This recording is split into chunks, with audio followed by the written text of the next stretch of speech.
Hi everyone, and welcome to How to College for First Gens, our podcast where we get together over some coffee to have real conversations about what it's like to be a first-generation college student before, during, and after college. If you're a new listener, our goal here is to democratize knowledge that we've gained along the way, learn a bit more about being a first gen, and hopefully help others going through some of the challenges that we've experienced by sharing lessons learned from fellow first gens. I am Norma Torres Mendoza, one of the podcast co-hosts, a first-generation college student myself who also experienced the roller coaster of this journey. Today, we will be discussing the topic of identity formation. Shakespeare once wrote, "To be or not to be," but the question we will be discussing today is whom to be. This question plays an even more critical role for first-generation college students as they become the first ones in their families to experience that transformation that college can bring. For some, the question of who am I is a question of habits, beliefs, and values. For others, identity takes the form of boxes that are supposed to be checked and boxes that they decide to check for themselves. For others, it has everything to do with their external world, like the communities that they navigate and are part of. Join us as three first gens take us on their journey of identity formation.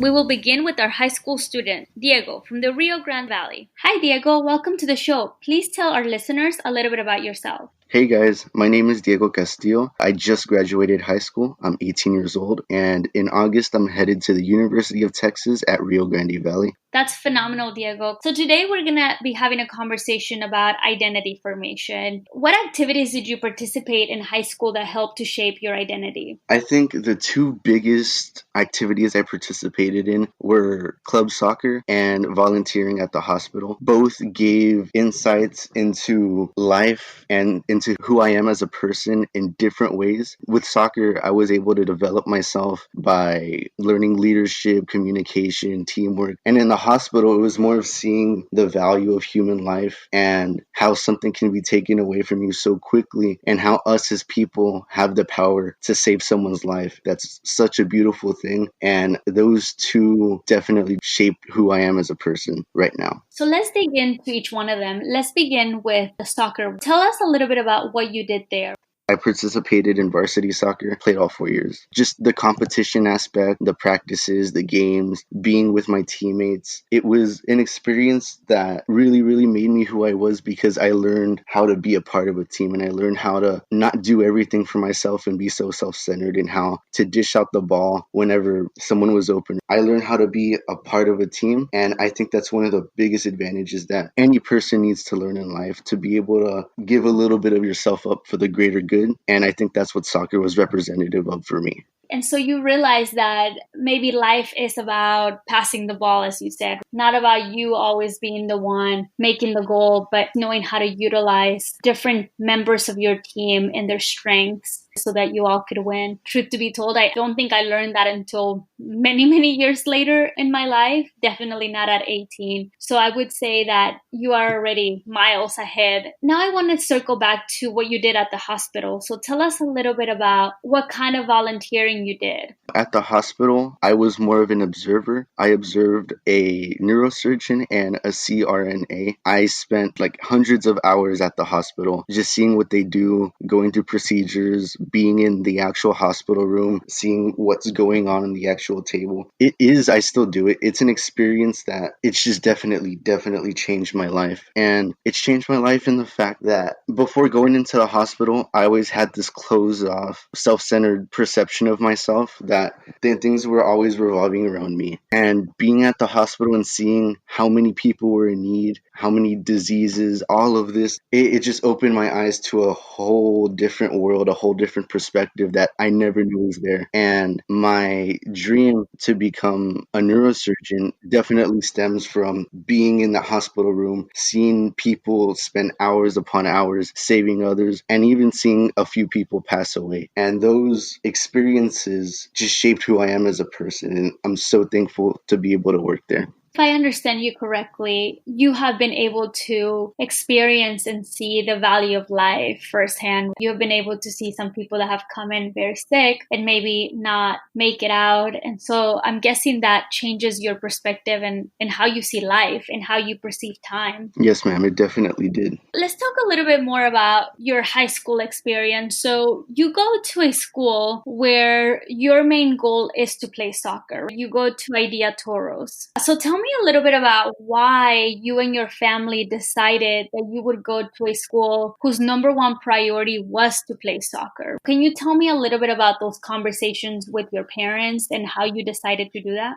My parents and I have always had a very close relationship, and we tell each other almost everything. It's something I value a lot. And moving from Houston and coming to the Rio Grande Valley, it was a transition. But when I lived in Houston, honestly, I wasn't the best student. I had C's and D's. I wasn't going anywhere in life. It wasn't that I didn't know the subjects. I mean, the valedictorian would call me and ask me for help on their homework. But I was too lazy to apply myself, and I just didn't care enough. And all I focused on was soccer. And moving to the Rio Grande Valley, I decided I needed to step up or I wasn't going to go anywhere in life. And soccer was still my passion. And in communicating that with my parents, I still love to play soccer. But I now wanted a challenge and I wanted to apply myself academically. So when I spoke to Mr. Scott, who was the first principal of Toros, the way he sold the school to me was, not only am I going to have a rigorous soccer training regimen, but I'm also going to have a rigorous educational system to go along with that. And that's exactly what I got. I got all AP classes. I got peers, very, very smart, who pushed me and challenged me constantly. Being at Toros, I was able to step up and kind of grow out of my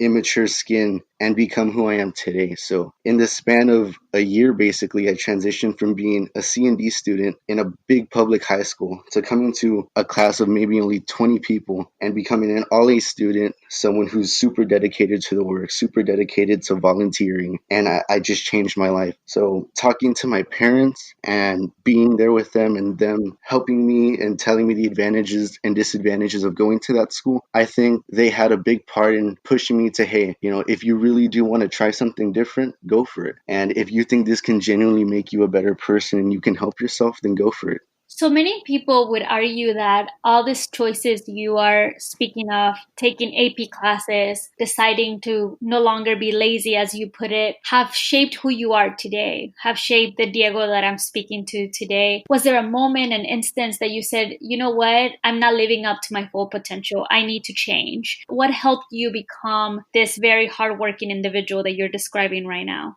The moment that made me realize that I wanted to be better than what I was at the end of my freshman year. A counselor from my previous school had told me that I would never get into a good college. And at the time, I believed it, because looking back onto my life then, I really wasn't going anywhere. And I had not cared about anything up until that point. And during that summer when we moved from Houston to here, I sat here in my house where I had no furniture, nothing, and I was just in the middle of my floor. And I was just reminiscing and thinking of my choices up until then. And I was seeing my friends have some success in their lives. And I just realized, like, man, I have to get my stuff together. I'm not going to go anywhere. I'm not going to be successful. And I knew the potential I had. I knew what I could be, but I just never applied myself. From that instance, when my counselor told me you'd never get into a good college, until the point where I was sitting in the middle of my floor just thinking about everything. In between that time periods when I really was just like, I need to step it up. So instead of just putting words out there, I turned it into actions. I made the decisions for myself, and I'm more than satisfied with the results.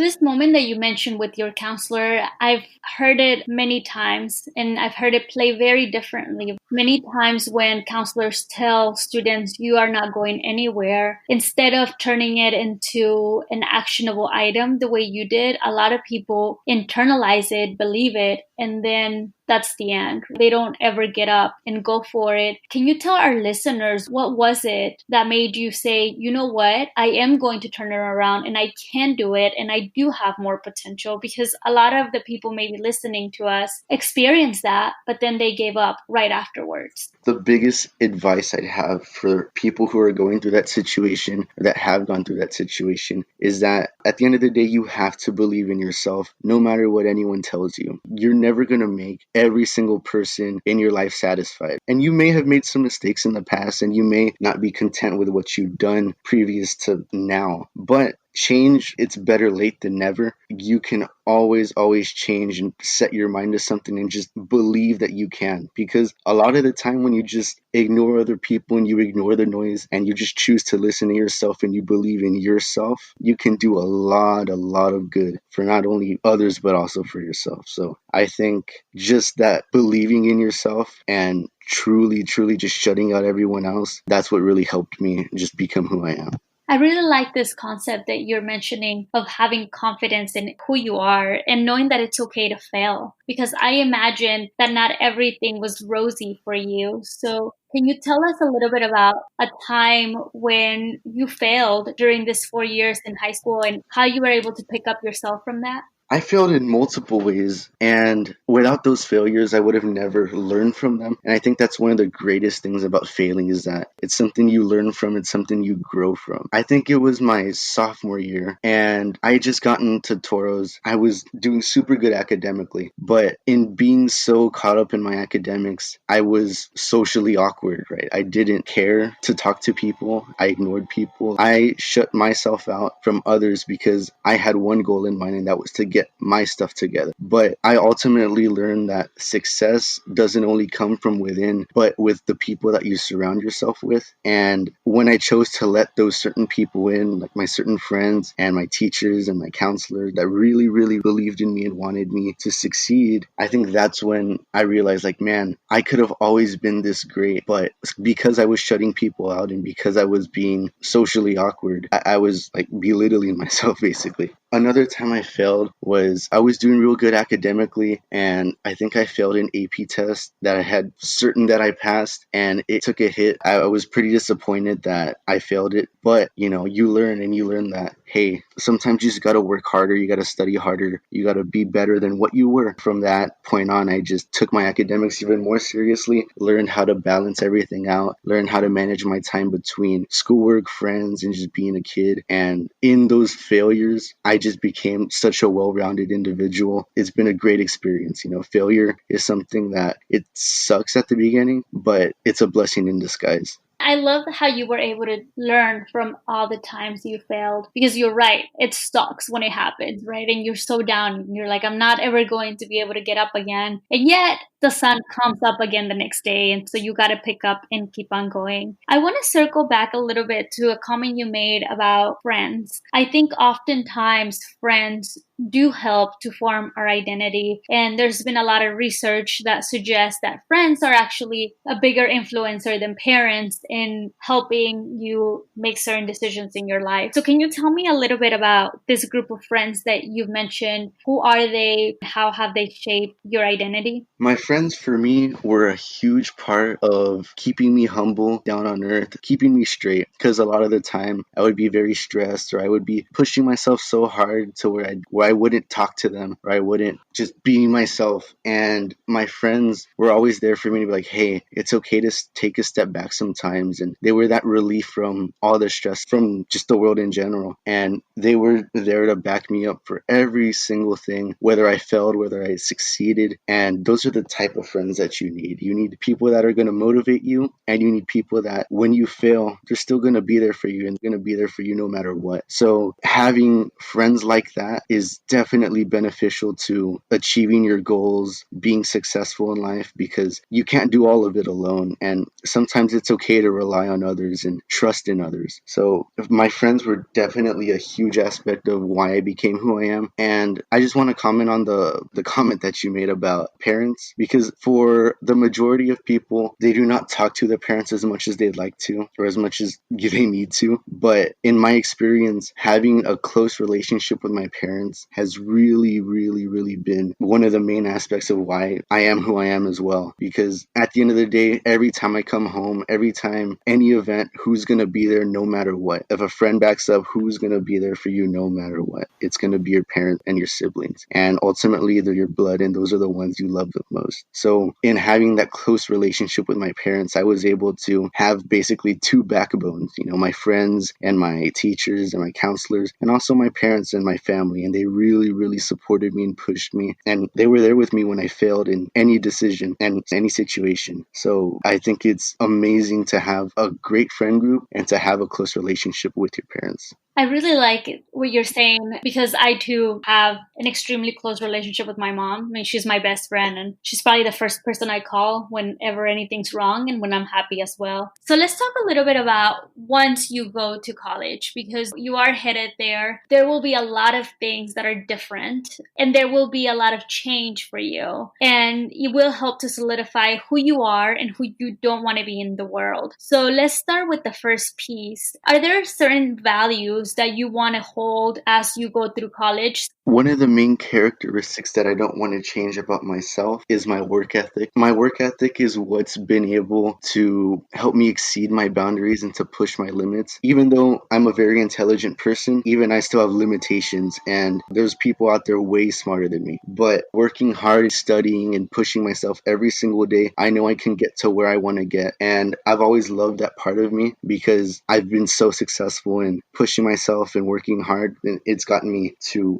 places that 3-4 years ago I would have never thought I'd be. Along with work ethic, keeping the right friend group around myself, because personally I don't drink and smoke and I don't party a lot either. I'd prefer going out to play soccer or going out to eat with my friends or playing guitar as kind of a relaxing time, and that's a value that I hold for me, and that's been successful for me because I've seen a lot of my friends get distracted with it and go down a path to where I'm like, okay, that's not for me. It may be for you, but I want to do right by me. I want to stay on the path that I'm on because it's gotten me this far. And I know if I maintain those certain values that I hold for myself, I can continue exceeding my boundaries and pushing my limits. So it sounds like there are two things that you don't want to change and you want to continue to uphold, and those are your work ethic and a positive group of friends. Are there some values or beliefs that you do want to change about yourself, that you want to be maybe a little bit more open about, and that you want to use this time to maybe help to form your identity? Something I can be more accepting to is asking for help, because for the majority of my high school career, it was me pushing myself to be the best student, and in doing so, I learned how to figure stuff out on my own. I learned calculus on my own because that's how Toros is structured, and that may be very tough for some people, but that skill and being able to figure stuff out on your own is very important. But there are certain times where you need to ask for help and you need someone else's opinion, and I have a hard time doing that at sometimes because I think that if I work hard enough at it, I can figure it out. But I know that there's times where, hey, you need the help of someone else. It's okay to ask a peer or your teacher, and that's one thing that I'm definitely going to work on, asking for help and working with others to a point to where it's comfortable for me. Asking for help is really hard, but sometimes, and I learned this the hard way, what took me maybe 4 hours, it took somebody else 2 hours. And so once it comes to college, your time is going to be so limited that you're just going to be like, yes, if you figured out how to do it in 2 and I'm taking 4, it just makes sense for you to teach me really quickly. So Diego, to finish this up, I'm going to ask you 2 questions. First question that I want to ask you is, who is Diego today? And then I want you to fast forward. Tell me, who do you want Diego to be in 4 or 5 years after you graduate from college? Who Diego is today is a person who will stop at nothing to achieve his dream. He's someone who deeply cares about other people. He's someone who will work harder than anyone else. He'll try to do anything and everything to be the best version of himself. He's flawed.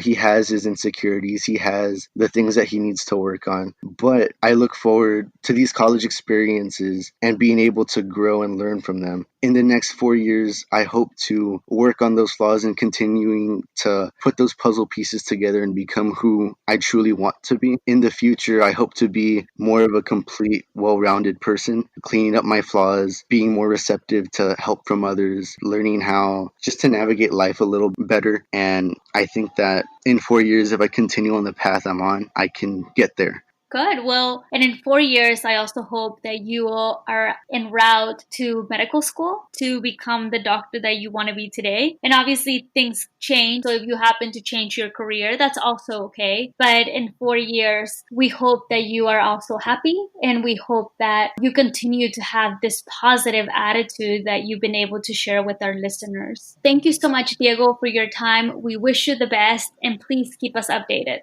Thank you so much, Ram. I appreciate you for having me.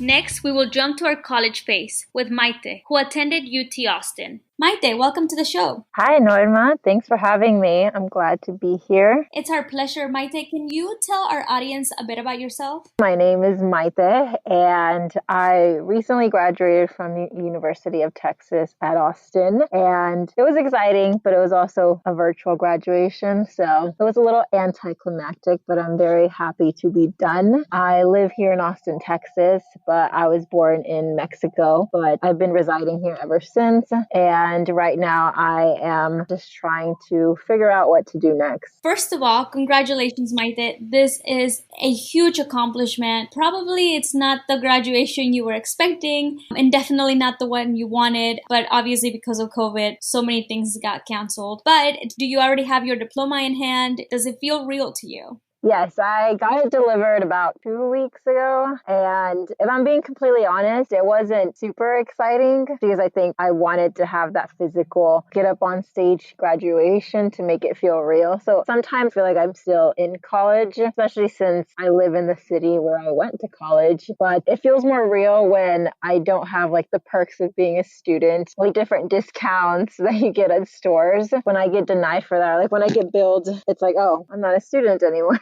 I remember when I graduated from undergrad, I had to go back and change a bunch of accounts. But we're actually going to go back a little bit down memory lane. And I met you 4 years ago when you had just graduated from high school. And at that time, both of us had come out to talk about our undocumented status in different ways. Today, I want to talk about how that shaped your identity in college, or maybe not. And then how have you become who you are today? So let's go back to 4 years ago, just in case our audience don't know much about you. Tell us about what happened. Honestly, can't believe it's been 4 years. Feels like such a long time ago. But basically what happened was when I graduated high school, I decided to make a tweet just sharing my accolades and just bragging about how I was, graduating high school and I was going to go off to college. And for some reason, it just received a lot of attention. It wasn't necessarily my intention, but, I woke up the next morning filled with notifications, and the tweet was very simple. I basically just mentioned that I was graduating high school, I was going to head off to UT, that I accomplished a lot in my 4 years in high school, and I also mentioned that I was undocumented. And I think that's obviously the reason the tweet got so much attention. Honestly, it was really overwhelming because I've never been one to want a bunch of lights on me. I've never liked to be the center of attention. So it was kind of weird, but at the same time, it was kind of cool because, everyone nowadays is trying to get Twitter famous. They like the attention. But as soon as I started going through the comments and the response, I started to realize that, people aren't taking my tweet the way that I intended it to be taken. I did get a lot of positive responses from it, but I also got a lot of hate. And just people were very angry because I said that I was undocumented and that I didn't deserve to go to college. To me, it was very surprising simply because growing up, I've always been very open about my status. And in a sense, I guess I was almost naive to think that my status wouldn't matter as I got older and, I became more educated and I would get a job. And I guess I thought people would value me more for what I brought to the table versus where I came from. So it was very overwhelming to take in just a span of like 24 hours. My phone was blowing up. People were trying trying to have interviews with me. I didn't know what to do. Then my mom got really concerned about how I exposed their status. I just didn't know what to do. I'm being completely honest. Yes, I do remember when it happened. I got similar publicity because I drove my mom up to my Harvard graduation, but the difference was I was now much older. So when I did it, I decided to craft the story in a way that revolved around my mom and not around me, because at that time, and I still believe that the focus of our immigration platform many times leaves out our parents. Sometimes they're like, oh, well, they are the quote unquote sinners, the ones that brought these kids. But in reality, I wouldn't have my American dream if it had not been for my mom's quote unquote choices. And I do remember that you were like, oh my gosh, I don't know what to do. Like, people are reaching out, and it's natural, right? Like that's a very natural feeling to have, because it's something that I don't think you expected, like you said, and it just came overnight. Did that follow you at UT? Did people know who you were? When I went to orientation before the fall semester, a lot of people recognized me. That in itself was weird because it's not like I'm a famous person. So I just thought, wow, like the culture has changed so much where people on Twitter can really become so recognized. But it was very weird when people would come up to me and say, oh, you're that girl from Twitter who tweeted about being undocumented. But almost all of the interactions I had with people who recognized me were good. Like, these people were very happy that I spoke out. And I even had a lot of people who were in similar situations reach out to me that were also going to UT, just letting me know how my tweet helped them, or it was just nice to see someone with a similar background speak out about something that isn't spoken about as much or is somewhat tabooed in like the immigrant community. At least my parents would tell me, never reveal your status. I'm the complete opposite. It's not the first thing I tell people when I meet them, but I'm definitely very open about it. And it was nice to meet people who knew me for that reason. I guess it gave them kind of an idea of where I came from. And it wasn't something that I had to hide, because I realized that so many people were very open about it and accepting. But then I felt like people only reached out to me for that reason. And it was almost like I had a stamp on my forehead that said undocumented. Anytime someone would come up to me, I'd just be that undocumented girl from Twitter versus Mayte and like who I am as a person. I love what you're saying, because oftentimes there is one piece of our identity, like you and me, is our undocumented status, but that is not all that we are. We're also intelligent human beings who care about other things. So tell our audience, what does Mayte care about? What are some of Mayte's values and other parts of your identity apart from being an undocumented student? So although I am undocumented, I'm very supportive of the cause and I like to be involved. I did feel when I entered UT, I felt like I had to be part of that. But at the core, Mayte, like me as a person, I care a lot about fitness. And it sounds almost cheesy, but I've gone through very difficult times in my life where I was very, very sick. I was very underweight. I was not eating, and it nearly lost me my life. So growing up, nutrition and exercising has always been something that I'm very, very passionate about because it essentially saved my life. I love fitness. I love moving my body. I love treating it with respect. And I love helping others get to that point as well, because even within just the immigrant community, health is not something that is prioritized. It's something that is a privilege almost. At least my family, we came here to work, to make money, to survive, and we don't think about our health as much. So it's something that I'm very, very passionate about. I love helping other people in general with anything, but especially when it comes to fitness. And that's just who I am as a person, someone who wants to give back, someone who's passionate about helping other people wake up and just be confident in themselves. I think what you're highlighting is so important. You're 100% right. And not just the immigrant community. I think many times when you feel like an outsider or like an underdog, and this happens many, many times with our first generation college students, that they are literally trying to survive, that oftentimes their health and their fitness goes out the window because, not because they don't want to, but because they are literally in survival mode. And taking that mentality and switching it and thinking, you know what? I am not just here to survive. I am here to thrive. I think changes the perspective of how you see the world and how you see yourself. So how did this manifest into your everyday life when you were at UT and when you were a student? Going into UT, like I mentioned earlier, I felt like I had to be very involved within activism organizations and just different people working towards immigrant rights. And I did enjoy it, but I almost felt like I was placed there. Like it's almost like I had to do it because I made this tweet. So not everyone expected me to go out and be some sort of activist, but I don't like being the center of attention. I'm not the type of person who's going to be on the front lines of like protests.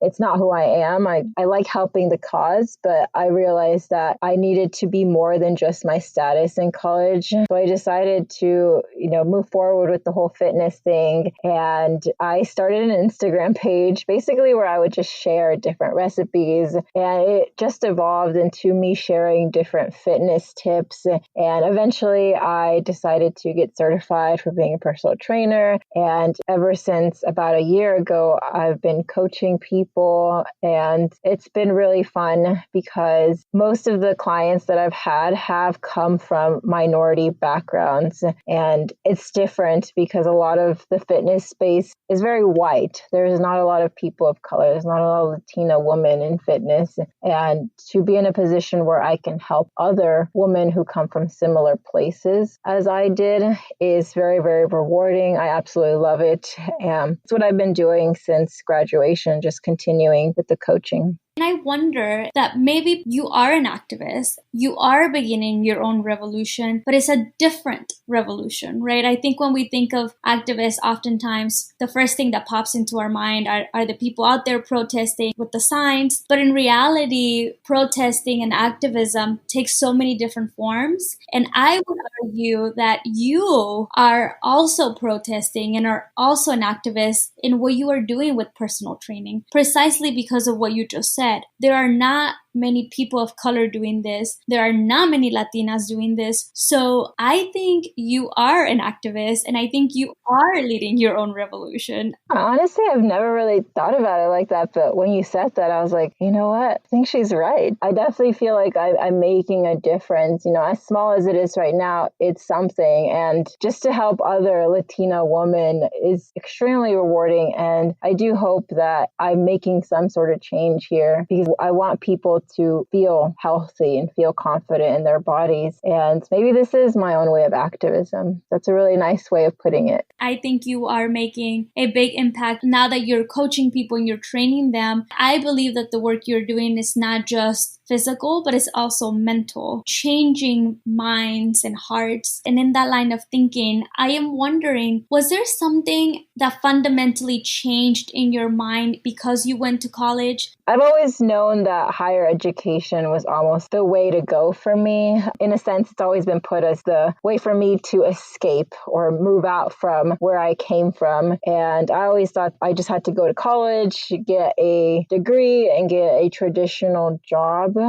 which would have been fine. There's absolutely nothing wrong with that. But as I went through college and I took different classes, and most importantly, I just met so many different people with different backgrounds, I realized that I didn't want to just get a degree and get a very traditional job. I wanted to do something different, something risky. And I've always been told not to take risks my entire life, play it safe. But I just thought, you know what? It sounds really cheesy, but UT saying is like, what starts here changes the world. So I really felt that as I went throughout college, like if I want to do something with my life, I have to start now. And I have to start doing something different and not be afraid of what's going to happen. So I think the biggest thing was just meeting different people with different backgrounds who all had different goals, and people were taking risks and doing the things that maybe their parents didn't want them to do. And that's what really, I think, helped me move forward and do something else with my life. life versus just go to college and get a job. I really want to do something else. I want to do something bigger than myself. I really like what you're saying, and especially for first gens and folks from immigrant communities. I think that because there are so many uncertain things in our lives, oftentimes our families tell us you don't need more uncertainty. You just need to play it safe because there's so many other moving parts. You are looking for more than a job. I think what you're saying is you are looking for a calling, something that you and only you, Mayte, were born to do. But those moments that maybe you are afraid that, oh man, maybe I'm making a mistake. What keeps you going and what makes you think, you know what, it's okay. And if I fail, so what? There's been so many times where I'm scared because I'm not taking a traditional route. And I think the thing that keeps me going is just knowing that I only have one life. And I don't want to sound like a cliche, but I just think about when I come to the end of my life, I don't want to go knowing that I didn't give it my all. So even if I am afraid, I think that's a sign that I'm doing something. Because if I wasn't afraid and I was just strolling through life, then I just don't feel like I would have lived to my full potential. And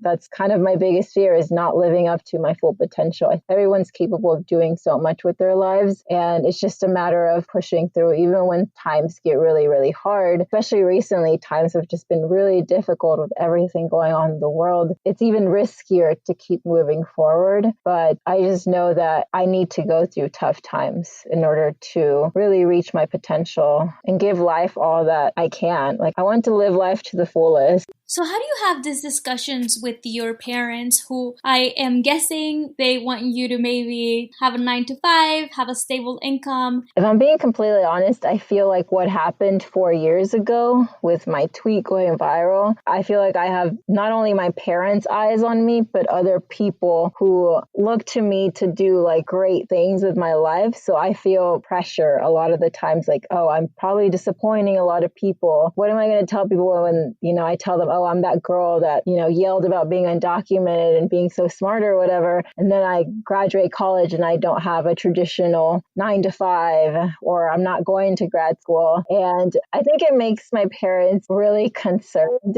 because I have an older sister, and I mean, she works a traditional 9 to 5 and she has a very stable life right now, whereas mine is kind of chaotic. So I think they're very concerned for me, but I just tell them that this is what I want. I don't want a safe life. I want to risk everything because ultimately I want to be happy with what I'm doing. And I know that if I want to make a change, I have to go through times of uncertainty. And I'm really grateful for all that my parents have done for me. But I think it's more of just helping them understand that I don't have to take a very traditional route. And so those conversations still seem like they're evolving as you go through, and as you realize also maybe what you want, what you are willing to risk, and what you're not willing to risk. If I were to describe you, I would say, yes, obviously, part of Mayte's identity is that she grew up undocumented and she was a traditional activist, but now she's leading a different type of activism work where she is changing people's physical well-being along with their mental. And the last thing maybe I would add is someone who's willing to take on a lot of risk, and someone who maybe is even afraid not to take risks because of the consequences. Would you agree with that, or how would you describe yourself? Honestly, I think what you said was perfect, and I should have wrote it down because it's a really good way to describe myself. I always have trouble with that question, but I think that was perfect. And hopefully by me taking all this risk, it opens doors for other people who come from similar places, who feel like they have to go the traditional route, go to college, get a job, and not go for the things that they really, really want. And hopefully just more people find their true calling. I mean, I'm still figuring it out, but I'm definitely very happy with what I'm doing. So what are some tips or pieces of advice that you might have for our listeners who perhaps society has already prescribed a label to their identity, but who are also trying to discover different aspects of their identity? my biggest tip would be to not listen to others. Even if they're praising you or critiquing you, I think sometimes you have to find a way to stop the noise because both sides can really get to you. Like, listen to yourself, like pay attention to the things that bring you joy, that bring you happiness, that fulfill you, and use that information instead of always trying to see what other people are saying about you. Because I think if I were to just listen to what people said about me, I honestly don't know what I'd be doing right now. I'd probably be working like at a corporate office or something. But it's just about blocking out the noise and paying attention to the things that bring you joy. What is this big risk, big unknown that you are hoping to embark on now that you have this college degree that obviously not only gave you a diploma, but it gave you the space to take on risks? I'm going to continue trying to change other people's life through fitness. Sometimes I want to start an app, or sometimes I don't honestly know. I'm figuring it out as it goes.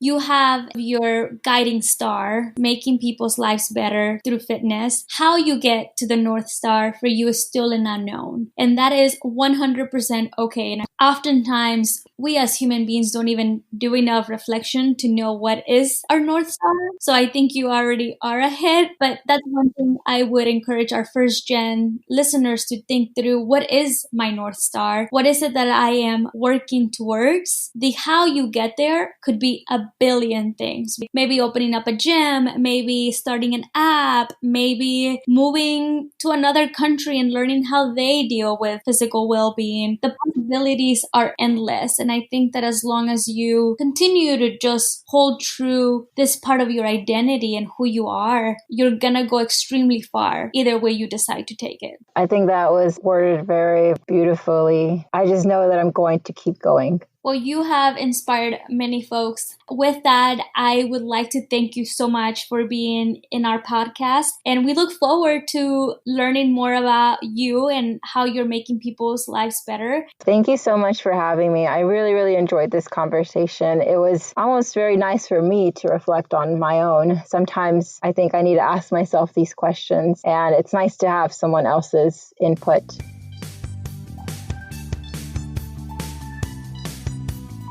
We will wrap up with our post-college phase with Veronica, my good friend from business school over at Rice University. Veronica, welcome to the show. Thank you, Norma. Happy to be here. So, Vero, why don't you begin telling our audience a little bit about you? So my name is Veronica Cox. I was born and raised in Wisconsin. I got my bachelor's in business administration from UW-Madison. I graduated in 2015. Then after working for 3 years, I moved down to Houston, Texas to get my MBA from Rice University, and I graduated just recently in 2020. Currently, I work at Hewlett-Packard Enterprise as a financial analyst. So I've been with HPE for about 2 months now, full time. Congratulations, Veronica. That is amazing. So not only did you become the first one in your family to go to college, but you're also the first one to get a higher degree. So tell me how you feel about that. It's actually really exciting. It's something that no one in my family has experienced. Even understanding or knowing to go get my master's was a struggle in itself. Everybody was kind of confused. They're like, you have a college degree. Why would you get more? So it's been a learning experience both for myself, just going through the process, as well as my family and understanding there are more degrees out there. You can do more with more education. And tell us a little bit of how you decided to continue studying post your bachelor's.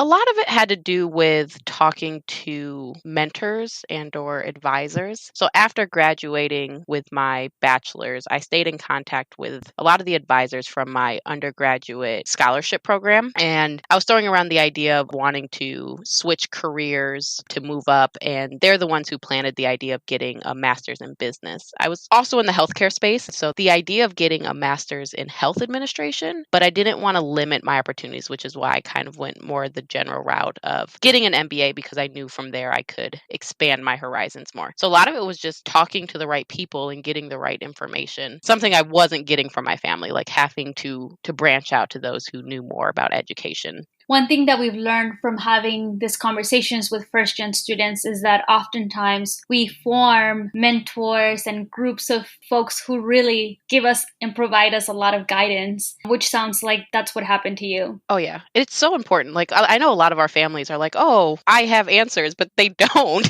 Like, until you've experienced it, you don't know everything about college or continuing education. And so it's important to find those mentors who've gone through the process and have helped other people get there. Totally. So today we're actually going to talk a little bit about identity formation. So I'm going to take this question into two phases for you. The first one will be, how do you think college itself changed you? And then the phase two for you is, how did getting your MBA change you at the core? Did I change? Yes, as a person between 18 and 22, definitely changed. But I don't think my core changed. Like, I don't think who I am as a person changed. I think what happened was I gained more experience and knowledge just by going to college, from being in the classroom, learning from other people. I would say a lot of things about my identity that changed was in high school and really the early years of college. Everything I did was for myself. What I mean by that is I went to college to better myself, to get a better job, gain more education. I played sports to get better at being an athlete, to staying in shape. And as I transitioned in college, probably sophomore, junior, maybe even to senior year, was realizing that I could do things to also help other people. And that sense of helping other people now is really, really strong part of my identity. And it shifted in feeling like I was valuable, because I think before college, I didn't feel like I had anything to give to anybody else. I didn't have experience. I didn't have knowledge. I didn't know what I could give to others. And once I realized that even getting a college degree is, something valuable that not everybody has, I realized that I could give that back to other people. So I would say that that mentality shift in how I approach why I'm doing what I'm doing was a big part of my change in college. So what I'm hearing here is that you and what you stand for maybe did not necessarily change, and we'll dig in a little bit when we answer the phase two part of the question. But what did change was your perspective on what and how you could contribute to the world. Yeah, absolutely. Let's progress then to the phase two. Did you think getting your MBA changed who you are as a person, or was it also fundamentally just a mentality change? So here's the difference. So I stayed in state when I got my undergraduate degree. So my mom and my sister, my nieces and nephews, they were all very close to me when I was in college. So I didn't have an environment change the same way that I did when I went to get my MBA. So when I went to get my MBA, I moved to Houston, a city in which I knew nobody, had no friends, no family. First person ever getting a master's degree. So I didn't know what I was getting myself into. Didn't have a job. So I knew money was going to be tight. And so the difference there was that I was changing so many aspects of my life all at once when I went to go get my MBA. And that puts life into perspective, because you start being able to do things on your own and understanding how to adult, putting that in quotations for everybody. And I think that's important, because you grow more when you have to. Like when you have to grow up and you have to realize that you have to do things on your own and that you are capable of doing it, you learn quicker. So I would say a lot of things that changed about me was that I could still love my family and have that as part of my identity and move away, because that's something I really struggled with when deciding to go get my MBA in another state. Well, how's my family? Who's going to take care of them? How are they going to know I still love them? How am I going to talk to them every day? If I'm not in the same city, if I can't physically see them. And so I had to wrestle with, I can still love and help my family and grow myself, get additional education, and be apart. Did you feel at some point maybe that your family, that you were maybe betraying them by going out of state? Oh, absolutely. I wouldn't even say it was as much of a betrayal as they also didn't know, what life was going to be like without me. Having an extra babysitter to, help watch kids in the family, to have somebody who can, help pay rent at home. And I knew for 2 years, I was like, hey, I love you guys, but I can't pay rent or help pay rent or bills, in the next 2 years. I need you guys to buckle down and figure it out. And so I think it was also for them, how are we going to get by without her? What changes do we need to make in our own lives? And so it's one of those things that you question, am I doing the right thing for my family? That makes sense. And from our friendship, I knew how hard and what a transitional stage it was for you to move and to completely begin from zero, if you will, and yet allowing yourself to be challenged and to take opportunities to discover who you are. So can you tell me maybe one or two instances where you felt challenged and where you allowed yourself to grow and evolve and maybe to even change a bit of your identity? One of the probably best experiences of the MBA for me was getting to travel to other countries. As much as I was embarrassed to say it, I had not traveled outside of the US coming to get my MBA. And for me, it was like, oh, well, I'm never going to, or, afraid to do it because I don't know what that's like. And so being in the MBA, I was surrounded by people who were well traveled and was able to travel with friends who weren't judging me for my lack of travel experience. Just putting it out there, if you're an undergrad and you can go travel, study abroad, go do it. Because for somebody like me, like I didn't have that opportunity. I just felt like I should have. And so part of that is in growing up, still taking opportunities, when they come available to you. So never feeling like, oh, I'm too old, I should have done that in the past. Take what's in front of you now. And so for me, that was traveling. Went to, where'd we go first? Costa Rica, and then visiting you out in Madrid. And so just having those opportunities to grow and to be like, I can travel to different countries and still be okay. And just that fear of not being afraid to ask questions. I reached out to you guys. Where do I get my passport? What vaccines do I need if I need any? And just not being afraid to ask for help when you don't know what to do. And I think a lot of the reasons I wouldn't ask for help is because I'm afraid people are going to think I'm stupid, but you don't learn unless you ask questions. And so I had to get over that fear. And I admire you so much for that, because I think what we've learned in MBA is that people have different expertise. People might be well traveled, other people might know accounting really well, and we kind of just lean on each other to allow us to change and continue to grow. So what you learned and how your identity changed by traveling is that, one, you knew it was okay to ask questions, and two, that you were going to be okay regardless of where you went. And then there's another thing that I wanted to unpack that you mentioned, and I do want to make sure I put an emphasis on this for our listeners. A lot of the times as first gens, we are financial support for our families. If you're a first gen out there and you don't have this, that's amazing, right? But oftentimes people do lean on us financially, or even, as you said, as a babysitter. How do you think having to be an extra leg of support system in your family helped to shape who you are today? 100% shaped who I am. And I'm going to say it shaped it positively. Core to my identity is one, family, but two, is just community in general. If I was not needed at home within my family to feel valuable, I don't know that I would care so much about my community as much as I do. And when I say my community, I mean my local community, wherever my home is, as well as bigger picture, the Black community, young women,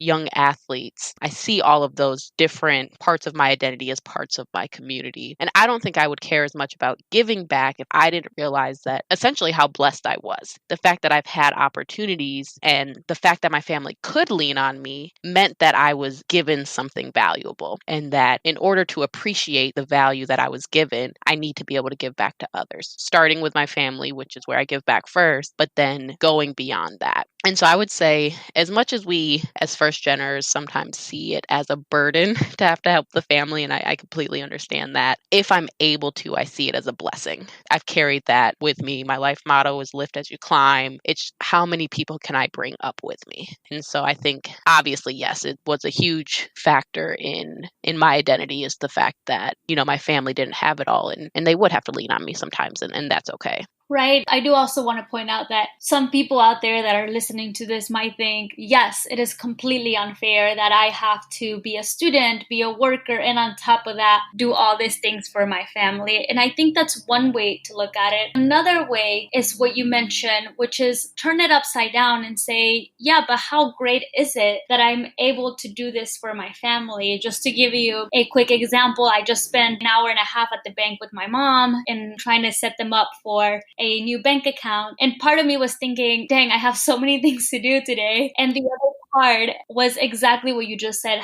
What a great opportunity it is that there is someone in the family to be able to do this. Because if not, then I'm not bringing us up into this financial world where I hope my family will be. It's one of those things where it's like, even in your struggle, you find that had you not struggled, you might not be where you are. I mean, I started working when I was 16. And I'll admit, I wasn't the one putting food on the table when I was 16. My mom, yeah, she gave me everything I needed. But if I wanted to go to the movies or do something fun, I had to provide for that. So I know people are definitely in different situations, with how much they help financially or need to. But I would say if I didn't get that work experience starting at age 16 and working my way through college and being able to balance a job in school and coaching, passions, I wouldn't be where I am today. I wouldn't have the same skill sets if I didn't have to figure out how to do all of those different things at the same time. And not only do you help your family, but I happen to know you're also heavily involved in the community. So can you tell the audience a little bit about what you do outside in your community and why? I call Wisconsin home. That's my home. It's where my heart is.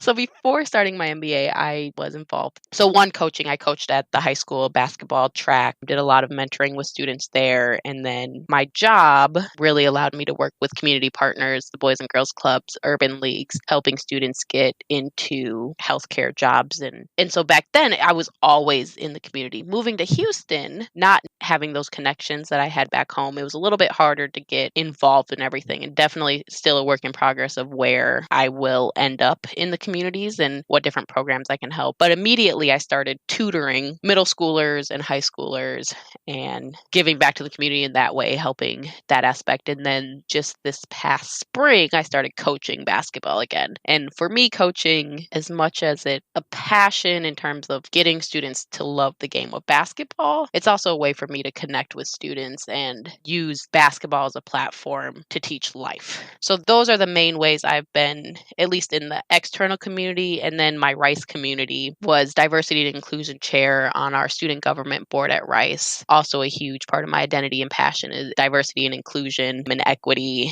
And then, consortium, which is a diversity club, kind of just taking on leadership roles within Rice. Part of your identity and part of who you are is not just obviously giving back the way you have, but also being in a leadership position and in a role where you can potentially make an influence. So that brings me to a very important question. At the core, who is Veronica? And you might be able to answer that today. Maybe we should say at the core in 2020, who is Veronica? 3 parts of my identity that just come up immediately is I would say I'm a Black educated female. From the core, you can't look at me and not see that I'm Black or female. But I love to throw in the fact that I'm educated because not everybody has the opportunity to be educated. And at least in this country, there's always that stigma of the way you look, people label you. And I don't think a lot of people would just immediately look at me and be like, yep, she has 2 degrees. So I like to add that to my identity. After that, I would say the next core part of my identity is that I'm a daughter, sister, and aunt of 4. Again, going back to that family, to me, it's crucial. It's huge. I absolutely love my family, missing them today, but that is definitely a big part of my identity. And then from there, it would go on to I'm a coach, and that is able to be said in many ways. I coach sports, I tutor, I love mentoring, and I like mentoring from a variety of ages. And I like to be mentored, to find different mentors for myself as well to grow. And probably the best way to sum up my identity is my life motto, which is lift as you climb, just because it really represents who I am and what I'm trying to do in this world, which is I am trying to get better. I am trying to climb the ladder. But as I do that, I want to make sure that I'm reaching back. And whether that's bringing my family along with me, bringing young students, or just those who are trying to travel the same path, just bettering themselves, that is what I am here to do. I don't want to just take knowledge and gain. For me, I want to help everybody elevate. Well, it sounds like you have given a lot of thought and reflection on who Veronica is today. And not only who is she, but who is she striving to be. So I'm wondering if you have any tips or recommendations that you can give our audience on how they can get closer to defining who they are and how they can utilize this transition phases, college or grad school, to help them tune in more of who they are and who they want to be.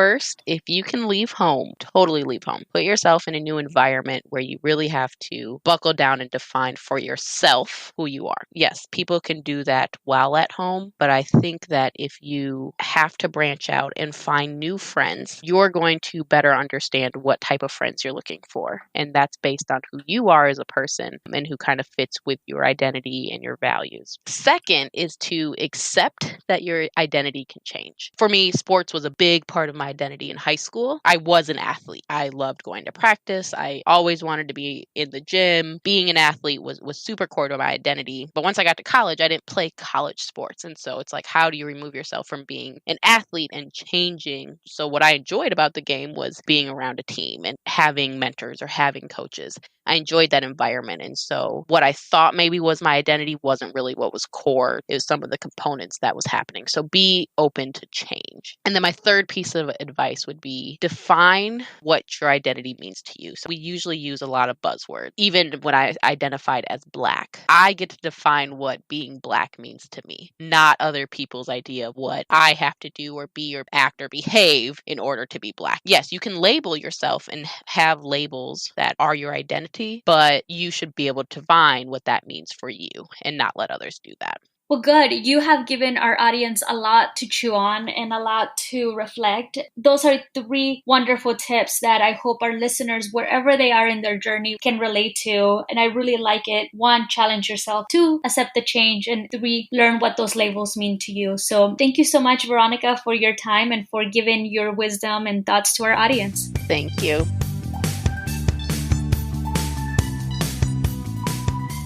Today we've heard from 3 people of how they've defined their identity and how college will or has helped them to become the person they are today. We began our conversation with Diego, a high school student who defined his identity with his values of being a hard worker, intelligent, and caring for those that needed the most. Next, we chatted with Mayte, who checked some boxes outlined by society the moment her tweet went viral about being undocumented, but how she also decided to choose some different labels, like trainer, based on her own interests to create another side of who she's become in college. Lastly, we heard from Veronica, whose identity is a mixture of her values, the labels that society put on her, those she chose for herself, and the community she partakes in. As we learn from our guests today, personal values, interests, beliefs can and do change, and thus different parts of your identity will be shaped as you experience this new journey. Follow us on social media and share with us how college has shaped your identity. Don't forget to leave us a review wherever you listen to our podcast. Remember, you are not alone in this journey. Until next time.